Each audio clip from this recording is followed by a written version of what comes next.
Hello and welcome to the IAS academy. आज है तारीख 11 नवंबर और शुरू करते हैं प्रीलिम्स स्पेसिफिक करंट अफेयर का न्यूज डिस्कशन। हमारी पहली news chief justice of India को लेकर है। दरअसल हमारे नए चीफ जस्टिस ऑफ इंडिया, जो हमारे 50वें चीफ जस्टिस ऑफ इंडिया होंगे, वो है जस्टिस डीवाई चंद्रचूड़। तो इन्होंने अपनी शपथ ले ली है और ये शपथ इनको कौन दिलाता है? हमारे प्रेसिडेंट ऑफ इंडिया मतलब द्रौपदी मुर्मू जी। अब हमारे लिए प्रीलिम्स के लिए ये जानना जरूरी है कि इनका अपॉइंटमेंट कैसे होता है। दरअसल जब भी सीजेआई या फिर अन्य जो जजेस के सुप्रीम कोर्ट जो अन्य जजेस होते हैं उनका अपॉइंटमेंट होता है आर्टिकल 124 क्लॉज 2 के अनुसार। और ये अपॉइंटमेंट कौन करता है? प्रेसिडेंट करता है। यहाँ पे ध्यान रखने वाली बात यह है कि जो प्रेसिडेंट होता है ये खुद अपने मन से नहीं करता है। दरअसल ये पहले कैबिनेट इनको रिकमेंडेशन देती है और यहाँ पे कैबिनेट को भी आजादी नहीं है कि वो कोई चीफ जस्टिस ऑफ इंडिया या जुडिशरी में से किसी जज को अपॉइंट कर पाए। उसके लिए एक प्रोसेस है। पहले क्या होता है 1950 से 1973 के अनुसार कि जो सीनियर मोस्ट जज होता था उसको चीफ जस्टिस ऑफ इंडिया बना दिया जाता था। पर ये जो कन्वेंशन ब्रेक हुआ 1973 में, जब एन राय को चीफ जस्टिस ऑफ इंडिया बना दिया गया, जबकि उनसे 3 सीनियर मोस्ट जजेस अवेलेबल थे उस वक्त। तो इसी डिस्कशन को दूर किया जब सुप्रीम कोर्ट ने सेकंड जज केस 1993 में ये बताया कि जो सीनियर मोस्ट जज होगा वही अपॉइंट होगा चीफ जस्टिस ऑफ इंडिया की पोस्ट के लिए। तो यहाँ पे जो गवर्नमेंट का डिस्क्रिप्शन था वो भी खत्म कर दिया है। और यहाँ पे जब अन्य जजेस का चुनाव होगा तो उसमें ये देखा जाएगा कि प्रेसिडेंट जब भी अपॉइंट करेंगे तो पहले कंसल्टेशन होगी। कंसल्टेशन किसके साथ होगी?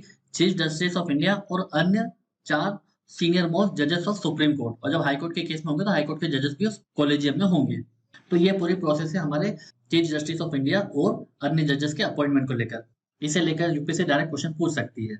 अगर हम डीवाई चंद्रचूड़ जी की बात करें तो उन्होंने इंपॉर्टेंट जजमेंट दिया था अयोध्या लैंड में, राइट टू प्राइवेसी में, medical termination of pregnancy act में, सेम सेक्स रिलेशन वाले केस में, आधार स्कीम के उसमें, और सबरीमाला टेम्पल। यहाँ पे इन केसेस को बताने का मकसद ये थे कि जैसे कि सबरीमाला टेम्पल एंट्री हुई तो इनके जो जजमेंट थे वो आपको अपने आंसर में मेंशन करने चाहिए कि डीवाई चंद्रचूड़ जी ने क्या बोला है, राइट टू प्राइवेसी में क्या बोला है। तो ये जो एक दो स्टेटमेंट्स होते हैं वो आपके आंसर को और ऑथेंटिकेट कर देते हैं। अब चलते हैं आगे। हमारे अगली न्यूज इलेक्टोरल बॉन्ड को लेकर है। दरअसल सेंटर ने 23rd tranche of electoral bonds को अप्रूव किया। मतलब अब बैंक इलेक्टोरल बॉन्ड इशू कर सकती है। हालांकि इसका बहुत ज्यादा विरोध हुआ क्योंकि अभी हाल ही में आपको पता है कि हिमाचल प्रदेश और गुजरात के इलेक्शन होने वाले हैं। ऐसे समय में ये जो इश्योरेंस हो रही है इसका अपोजिशन ये बोल रही है कि इससे जो रूलिंग पार्टी है उसको फायदा होगा और ये फ्री एंड फेयर इलेक्शन के अगेंस्ट है। और वैसे भी ये जो इलेक्टोरल बॉन्ड को लेके सुप्रीम कोर्ट में केस पेंडिंग पड़ा हुआ है। तो जो अपोजिशन है वो इसका शुरू से ही विरोध करता रहा है। पर प्रीलिम्स के पर्सपेक्टिव से हमें ये जानना है कि आखिर इलेक्टोरल बॉन्ड होता क्या है। इलेक्टोरल बॉन्ड दरअसल आप किसी पॉलिटिकल पार्टी को डोनेट करना चाहते हो तो उसे इलेक्टोरल बॉन्ड के थ्रू करना होता है। यह बॉन्ड आपको कहाँ मिलता है? ये एसबीआई में मिलता है। एसबीआई के कुछ स्पेसिफाइड ब्रांचेस हैं वहीं पे आपको ये इलेक्टोरल बॉन्ड्स मिलेंगे। और इसकी भी टाइमिंग फिक्स होती है। 1 से लेकर 10 जनवरी, 1 से लेकर 10 अप्रैल, 1 से लेकर 10 जुलाई और 1 से लेकर 10 अक्टूबर। तो तब आप जो बैंक्स होगी वो इलेक्टोरल बॉन्ड इशू करेगी। अब कौन इसको बाय कर सकता है? कोई भी कंट्री सिटीजन ऑफ इंडिया उसको बाय करता है। और यहाँ तक कि कोई बॉडी मतलब कोई कॉर्पोरेट कोई कंपनी है इंडिया की वो भी बाय कर सकती है। और फॉरेन कंपनीज की इंडियन सब्सिडरी बाय करेगी, ना कि फॉरेन कंपनीज। तो यूपीएससी में ऐसे फैक्ट आपको याद रखना पड़ेंगे कि इलेक्टोरल बॉन्ड्स को कोई फॉरेन कंपनी बाय नहीं कर सकती। फॉरेन कंपनी की जो इंडियन सब्सिडरी है जो इंडिया में वर्क कर रही है वही परचेस कर सकती है। अब जो रिसीविंग पार्टी है उसके लिए भी क्राइटेरिया फिक्स है कि आपको मिनिमम 1% से ज्यादा वोट्स होने चाहिए। मतलब या तो लोकसभा या फिर राज्य स्टेट इलेक्शन की जो असेंबली के इलेक्शन है वहां पे आपको वोट टोटल पोलिंग वोट में एटलीस्ट 1% वोटिंग आपके पास में होनी चाहिए। तब जाके आप इलेक्ट्रोल बॉन्ड्स के तहत डोनेशन ले सकते हो। तो ये हमारा इलेक्ट्रोल बॉन्ड्स को लेके बेसिक फैक्ट है जो हमें पता होना चाहिए। इसका क्रिटिसिज्म होता आ रहा है क्योंकि इलेक्ट्रोल बॉन्ड को ये बोल के लाया गया था कि इससे इलेक्शन फंडिंग में ट्रांसपेरेंसी है। पर अगर इसके क्रिटिसिज्म को देखें तो इसमें ट्रांसपेरेंसी ऐसा कुछ रहा नहीं। क्योंकि आपको नहीं पता कि किस कंपनी ने किसको फंडिंग दी है। तो हो क्या रहा है कि रूलिंग पार्टी को तो पता है कि किसने फंडिंग दी है, तो वो तो हिरास कर सकती है उस पर्टिकुलर कंपनी को कि तुमने अपोजिशन पार्टी को पैसे क्यों दिए। तो जो हमारे देश में जो आर्टिकल 324 के तहत फ्री एंड फेयर इलेक्शन का कॉन्सेप्ट है वो डाइल्यूट होता है, उसकी स्पिरिट को नुकसान पहुंचता है। तो ये क्रिटिसिज्म है, हमें बैलेंस अप्रोच रखना चाहिए। अब चलते हैं आगे। अगली न्यूज हमारे ग्रीन बॉन्ड्स को लेके, सॉवरेन ग्रीन बॉन्ड्स। इसका मतलब क्या होता है कि जब सरकार ग्रीन बॉन्ड जारी करती है तो वो जो पैसा मिलेगा उसको बॉन्ड इशू करने से, उस पैसे को वहीं यूज करेगी जहां पे आप कार्बन एमिशन को कम कर रहे हो या फिर आप इन्वायरमेंट फ्रेंडली कोई प्रोजेक्ट कंप्लीट कर रहे हो। ऐसे सिचुएशन में आप ग्रीन बॉन्ड इशू करते हो। और जो इन्वेस्टर होते हैं वो भी ग्रीन बॉन्ड को खरीद लेते हैं क्योंकि वो भी क्लाइमेट के प्रति थोड़े से अवेयर होते हैं। तो ये पूरा ग्रीन बॉन्ड होता है। तो जो हमारी फाइनेंस मिनिस्ट्री है उसने पूरा जो फ्रेमवर्क है वो तैयार कर लिया है सॉवरेन ग्रीन बॉन्ड को लेकर। ताकि गवर्नमेंट के पास में पैसा आएगा और इस पैसे से वो जहाँ भी इन्वायरमेंट फ्रेंडली जो प्रोजेक्ट होंगे, जहाँ से कार्बन फुटप्रिंट कम होगा, वहाँ पे इस प्रोजेक्ट को, इस पैसे को वो इन्वेस्ट करेगी। तो सॉवरेन ग्रीन बॉन्ड क्या होता है? एक तो गवर्नमेंट इशू करती है, सॉवरेन है, जहाँ पे सॉवरेन बॉन्ड होगा उसको गवर्नमेंट ही इशू करेगी और वहाँ उस प्रोजेक्ट में खर्च करेगी जो क्लाइमेट अडेप्टेशन और मिटिगेशन के लिए यूज किया जा रहा है। और जो ग्रीन बॉन्ड होंगे उसमें आपको टैक्स बेनिफिट मिलेगा। अगर ग्रीन बॉन्ड कब शुरुआत हुआ था, तो ये शुरुआत हुआ था 2007 में। और ग्रीन बॉन्ड की खासियत ये भी है कि इसका जो कॉस्ट ऑफ कैपिटल होता है वो दूसरे अन्य बॉन्ड से कम होता है, क्योंकि लोग काफी अब ज्यादा अवेयर हो रहे हैं, कंपनी ज्यादा अवेयर हो रही है, तो ऐसे बॉन्ड्स को ज्यादा परचेस कर रही हैं ताकि वो और अपने एक तरफ से क्लाइमेट के लिए और कंट्रीब्यूट कर सकें। अगर हम इसके फ्रेमवर्क की बात करें तो मिनिस्ट्री ऑफ फाइनेंस ने बोला है कि ग्रीन फाइनेंसिंग वर्किंग कमेटी बनाई जाएगी। इसका जो इसको चेयर कौन करेगा? Chief economic adviser. तो ये कमेटी पूरे जो हमारे जितने प्रोजेक्ट्स होंगे, ग्रीन प्रोजेक्ट्स होंगे, इन्वायरमेंट फ्रेंडली प्रोजेक्ट्स होंगे, उनके सिलेक्ट करेगी कि भाई कौन सा प्रोजेक्ट आपको इन्वायरमेंट फ्रेंडली है, कहाँ से ये जो ग्रीन बॉन्ड हम इशू कर रहे हैं वो जो पैसा आ रहा है किस प्रोजेक्ट में हमें इन्वेस्ट करना है, वो सब डिसीजन ये वर्किंग कमेटी लेगी। और ग्रीन बॉन्ड इशू करने के बाद जो पैसा आएगा वो कहाँ पे जमा होगा? कंसोलिडेटेड फंड ऑफ इंडिया, क्योंकि ये सॉवरेन बॉन्ड है, इसकी गारंटी गवर्नमेंट ले रही है, तो ऑब्वियस सी बात है जो पैसा होगा वो कंसोलिडेटेड फंड ऑफ इंडिया में आएगा और यहीं से फिर वो प्रोजेक्ट में इन्वेस्ट होगा। और जब फाइनेंस बिल पास होगा तो मिनिस्ट्री ऑफ फाइनेंस किसी प्रोजेक्ट पे इन्वेस्ट करने से पहले वो नोटिफाई करेगी आरबीआई को। अब चलते हैं आगे। हमारी अगली न्यूज एरोसोल पोल्यूशन को लेकर। दरअसल हुआ क्या है कि जो बॉस इंस्टीट्यूट कोलकाता है उसने अपनी स्टडी पब्लिश करी, उसमें ये बताया है कि जो बंगाल है वहाँ पे जो एरोसोल पोल्यूशन है वो लगातार बढ़ रहा है और वो 8% ज़्यादा बढ़ जाएगा और इससे जो बंगाल होगा वो वेरी सेंसिटिव रेड जोन में आ जाएगा जहाँ पर एरोसोल पोल्यूशन बहुत ज़्यादा है। पर यूपीएससी को एक्सपेक्ट हमें एरोसोल के बारे में जानना जरूरी है। तो एरोसोल क्या होते हैं? ये बहुत ही एक्सट्रीमली स्मॉल सॉलिड पार्टिकल्स या फिर लिक्विड ड्रॉपलेट्स होते हैं। अगर इनके साइज की बात करें तो लेस देन 1 माइक्रॉन्स होते हैं। ये साइज यूपीएससी दरअसल पूछ सकती है, जो कि एटमॉस्फेयर में सस्पेंडेड होते हैं। तो एरोसोल दो टाइप से आते हैं, या तो फिर नेचुरली हो या फिर एंथ्रोपोजेनिक हो। वो मेज डस्ट हो गए, इसका मतलब ये नेचुरल है। और जो एंथ्रोपोजेनिक होते हैं जब किसी पॉल्यूटेंट से बाहर आते हैं, किसी हाइड्रो इलेक्ट्रिक डैम से बाहर आते हैं, या फिर जो एटमॉइजर होता है, परफ्यूम होते हैं, स्मोक होते हैं, तो कई तरीके से जो इंसानी गतिविधि होती है उनसे भी एरोसोल पोल्यूशन फैलता है। अब एक नया टर्म है कि एरोसोल ऑप्टिकल डेप्थ क्या है? ये एरोसोल की क्वांटिटी को मेजर करता है कि इस पर्टिकुलर एटमॉस्फेयर में अन्य सारे जो पोल्यूटेंट के साथ में एरोसोल की कितनी ज्यादा क्वांटिटी है।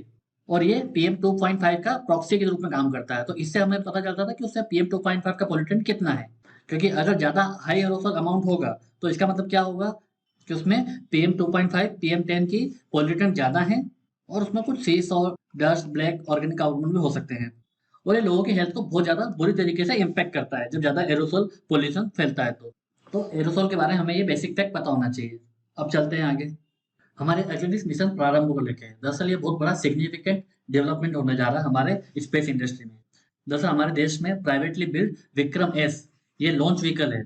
अभी हमारे देश में जो लॉन्च व्हीकल हैं स्पेस के लिए वो कौन कौन से हैं? पीएसएलवी, जीएसएलवी, किसके हैं? ये इसरो के हैं, तो मतलब ये गवर्नमेंट के हैं। पर जो विक्रम एस जो लॉन्च व्हीकल है ये प्राइवेट है, प्राइवेट कंपनी स्काई रूट, उसका ये लॉन्च व्हीकल है। तो ये फर्स्ट टाइम इसरो इसको श्रीहरिकोटा से लॉन्च करने जा रही है, क्योंकि आपने देखा होगा यूएसए में स्पेस एक्स कंपनी है जिसके पास में हेवी रॉकेट है। तो बहुत सी कंट्री अपने प्राइवेट सेक्टर को बिल्ड कर रही है, क्योंकि इसरो का काम होना चाहिए रिसर्च ओरिएंटेड, कि आप नए नए रिसर्च करिए, आप आपका ध्यान और ज्यादा एडवांसमेंट होना चाहिए। और जो रूटीन काम है कि जो टेक्नोलॉजी स्टैब्लिश हो चुकी है कि हाँ ये रॉकेट है, इसको अपने साथ सैटेलाइट लेके जाएगा, इसको लोअर अर्थ ऑर्बिट या फिर सिंक्रोनस ऑर्बिट में रखना है, तो ये रूटीन काम हो गए, प्राइवेट सेक्टर इजीली कर सकता है। इससे हमारे प्राइवेट सेक्टर को भी बूस्ट मिलेगा और इसरो इस रूटीन काम से थोड़े से फ्री होकर अपने रिसर्च में फोकस कर पाएगा, क्योंकि उसे क्रायोजेनिक इंजन पे काम करना है, गगनयान पे काम करना है, हमारे एस्ट्रोनॉट को स्पेस में भेजना है, चंद्रयान पे काम करना है, तो वो और ज्यादा फ्रीली होकर काम कर सकता है। अगर हम इसके जर्नी की बात करें तो अगस्त 2020 में रमन हुआ था जब पहली बार private liquid fuel rocket engine को टेस्ट किया गया था। उसके बाद कलाम 5 लॉन्च किया गया दिसंबर 2020 में, ये सब टेस्ट फायर्स है। फिर धवन 1 को लॉन्च किया गया था, ये क्रायोजेनिक रॉकेट इंजन था। अगर हम इसके फीचर्स की बात करें, ये जो विक्रम एस नाम है ये साराभाई विक्रम जी के नाम पे रखा गया है, हमारे मशहूर साइंटिस्ट थे जो। लॉन्च व्हीकल की बात करें तो इसकी पेलोड कैपेसिटी कितनी होगी? 290 केजी से 560 केजी तक का ये पेलोड लेके जा सकता है पोलर ऑर्बिट तक। अगर हम पीएसएलवी को देखें तो वो 1750 केजी तक लेके जा सकता है। पर इसके कुछ यूनिक कैपेबिलिटीज भी हैं, जैसे कि multi orbit insertion, interplanetary mission. तो ऐसे मिशन में भी ये रॉकेट काम आ सकता है। और सबसे अच्छी चीज ये है कि ये लो कॉस्ट व्हीकल है। क्योंकि इसे 3D प्रिंटिंग के तहत बनाया गया। मतलब आपने रॉकेट बनाया और लॉन्च हो गया। अगर आपको अगले दिन लॉन्च करना है तो 24 आवर्स के अंदर फिर से ये रॉकेट तैयार हो जाएगा। और इसका फ्यूल भी जो है वो लो कॉस्ट का है, क्योंकि ये जो यूज़ करते हैं एलएनजी, लिक्विफाइड नेचुरल गैस और लिक्विफाइड ऑक्सीजन, तो इन 2 को यूज़ करता है। इससे उनका जो फ्यूल्स हैं, जो फ्यूल की जो कॉस्ट होती है वो भी कम लगती है। तो इसीलिए जो हमारा ट्रेडिशनल वे होता है लॉन्च व्हीकल का, पीएसएलवी का, जीएसएलवी का, तो उससे 30 टू 40% लेस कॉस्ट लगेगी हमें अगर हम इसका विक्रम एस का यूज़ करते हैं तो ये न्यूज़ हमारे लिए इंपॉर्टेंट है। ये हमें पता होना चाहिए, मेंस में भी और प्रीलिम्स में भी यूपीएससी पूछ सकती है। अब चलते हैं आगे। अगली न्यूज़ हमारी mother tongue survey of India को लेकर है। दरअसल ये सर्वे कौन करा रहा है? Ministry of home affairs. इस सर्वे में हो गया क्या कि जितनी भी हमारे देश की मातृभाषाएं हैं उन्हें ऑडियो और वीडियो के रूप में कैप्चर किया जाएगा, डॉक्यूमेंट किया जाएगा, और नेशनल इंफॉर्मेटिक्स सेंटर इसे अपने डेटाबेस में इकट्ठा करेगी ताकि हम उन्हें प्रिजर्व करके रख सकें हमारी मदर टंग को। क्योंकि लैंग्वेज किसी भी सोसाइटी के लिए एक बिल्डिंग ब्लॉक होता है। हमारी जो मातृभाषा है वो हमें जल्दी सीखने में हमें मदद करती है, हमारी कॉग्निटिव डेवलपमेंट के लिए इंपॉर्टेंट होती है, हमारी सोसाइटी के लिए भी इंपॉर्टेंट होती है, क्योंकि जितनी लिंग्विस्टिक डाइवर्सिटी होगी हमारा जो देश होगा उतना रेजिलियंट होगा। तो इसकी जो ऑडियो वीडियो फाइल्स बनाई जाएगी सर्वे के तहत, और इसको कौन कंप्लीट कराएगा? Ministry of home affairs. अगर हम मदर टंग की बात करें तो 121 लैंग्वेज में ये ग्रुप हैं। अगर सबसे ज़्यादा बात करें तो हिंदी सबसे ज़्यादा बोली जाती है मातृभाषा के रूप में 43%, और ये 2011 का सर्वे है। उसके बाद बंगाली 8%, मराठी 6%, तेलुगु 6.70%, तमिल 5.70%, और सबसे कम बोली जाती है मैथिली 1.12%। अगर हम ग्रोथ की बात करें कि अन्य लैंग्वेज के कंपैरिजन में किस लैंग्वेज के जो स्पीकर्स हैं वो बढ़ते जा रहे हैं, तो आप हिंदी की ग्रोथ देखोगे तो 160% से बढ़े हैं उसके जो स्पीकर हैं। उसके बाद पंजाबी बढ़े हैं 134% से, मैथिली में बढ़े हैं 121% से, फिर बंगाली, गुजराती, बाकी लैंग्वेज आती है। और यहाँ पे मलयालम है, उसके जो स्पीकर्स हैं वो उनकी संख्या थोड़ी कम बढ़ी है। अगर हम 2011 के लिंग्विस्टिक सेंसस की बात करें तो 19,500 हमारे देश में मदर टंग के रूप में आइडेंटिफाई की गई हैं। मदर टंग का मतलब क्या होता है? जो आप बचपन से जो आप बोलते आ रहे हो, जो आपने बचपन में जो भाषा बोली है, जो सीखी फर्स्ट टाइम, उसे हमारी मातृभाषा मानी जाती है। हमारे देश में सबसे ज़्यादा भाषा हिंदी बोली जाती है। 52.8 करोड़ मतलब 43.6% लोग हिंदी को अपनी मातृभाषा मानते हैं। उसके बाद बंगाली को। और मदर टंग क्यों इतना इम्पोर्टेंट है? क्योंकि जो नेशनल करिकुलम फ्रेमवर्क है उसने बताया कि जो मदर टंग होता है वो किसी भी एजुकेशन के लिए फाउंडेशन स्टेज का काम करता है। जो हमारा प्राइमरी मीडियम ऑफ इंस्ट्रक्शन होना चाहिए वो हमारी मदर टंग में ही होना चाहिए। उससे जो बच्चे की कॉग्निटिव एबिलिटी वो डेवलप होती है। तो ये हमारी न्यूज़ की मदर टंग को लेकर जो हमें पता होना चाहिए। इस वीडियो के पीडीएफ को डाउनलोड करने के लिए आप हमारे टेलीग्राम चैनल को ज्वाइन कर सकते हैं, और ऐसे अन्य करंट अफेयर की वीडियोस के लिए आप हमारे चैनल को सब्सक्राइब कर सकते हैं। आज की वीडियो सिर्फ इतना ही। Thank you very much.